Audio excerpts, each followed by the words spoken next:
My goodness, you're out of breath. I am out of breath. Nice cold, crisp morning, and I'm running a little bit late. So, Well, you're all dressed up. You have something going on today officially? I am. I've got a couple things here in Indiana, and unfortunately, I'm not going to be in Hershey. I'm going to be in Pittsburgh for the rest of the day. So, kind of disappointing. But I got a chance last night before I left Harrisburg to drive over to the team hotel and wish the coaches and everybody good luck. And, pretty amazing day in Indiana County. Yeah, did you ever think you'd see it happen? You're an old Homer Center Wildcat yourself. I am, and it actually, it's a pretty amazing year overall because the two schools that I've gone to here locally, Homer Center and IUP, both have a chance to win some titles here in the next couple of weeks. So hopefully Homer Center starts the momentum today, and we get an IUP victory on Saturday, then in a couple of weeks for a championship. Yeah, it's good times. Good times. All right, so let's get down to business here today.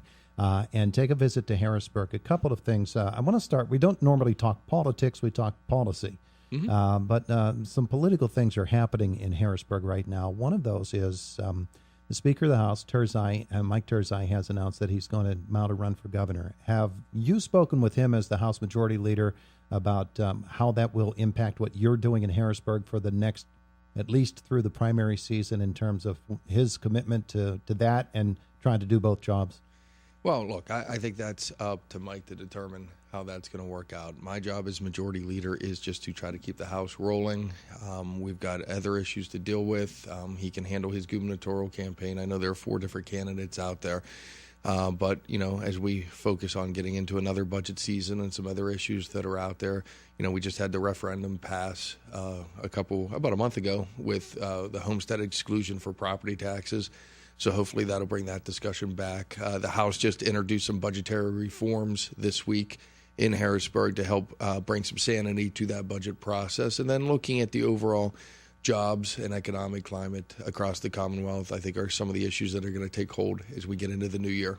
In the wake of the last election, it was the very next day that a political action committee started running ads for Governor Tom Wolf. In those ads, they take issue with particularly the House and the House Republican leadership, and about how Governor Wolf has sort of put you guys under his foot and has been running rampant over you. I'm sure that doesn't sit well with your colleagues in the House. Well, look, I mean, it's not a surprise when you've got the Speaker of the House looking to run against the governor. Certainly there's going to be some tension between those two individuals for the next couple of months, and, that's part of the political process. But if you look at the last 3 years, for the most part, I mean, I think the governor's proposed almost $15 billion worth of tax increases, and the House just wasn't interested in doing those sort of tax increases. So I'm sure there's some frustration from a policy vantage point. But, you look at a lot of the items we were able to work together on. We passed pension reform together. We passed liquor reform together. We actually did get through this budget process, actually without the governor, because he has yet to sign a budget after 3 years in office. But, I think from some policy, taxation frustrations, and then, of course, as you mentioned at the beginning, with the Speaker and the governor going to set the face off in the next year, I'm sure there'll be some tensions there. And I guess that amplifies my responsibility to focus on the policy side of the equation, focus on the budgetary side of the equation, and let the politics to the other folks. All right. Well, let's talk about some of those policies. And you mentioned the homestead exemption and the property tax question. People have been harping on it for years and years and years, trying to find a solution. Give us an overview and give us your idea of the chances that we're going to actually see property tax reform. Well, I mean, look, certainly I think the ultimate solution is the bill that's sitting over in the Senate with Senate Bill 76 that completely eliminates school property taxes. But the referendum gives us another option to potentially consider that basically allows you to do residential property tax elimination without doing, the big commercial and industrial buildings at the same time. And the meaningful side of that is basically the fact that, to do all school property taxes, you're talking about $15 billion you have to come up with. To do only residential, you're in the $6 to $7 billion range, which is significant, don't get me wrong, but it's a easier nut to crack than $15 billion. So, by amending the Constitution and having that opportunity for that discussion, it at least is another option for folks to consider. House Majority Leader Dave Reed with us. When you talk about taxes and particularly property taxes, the Homer City Power Station, of course, is a big part of that entire equation for Indiana County as a whole, for the Homer Center School District in particular.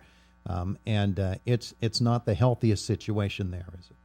No, and it hasn't been for a number of years. And you just saw GE, I guess this morning, is going to announce they are laying off 12,000 folks across the globe. That plant had been managed by GE for a number of years.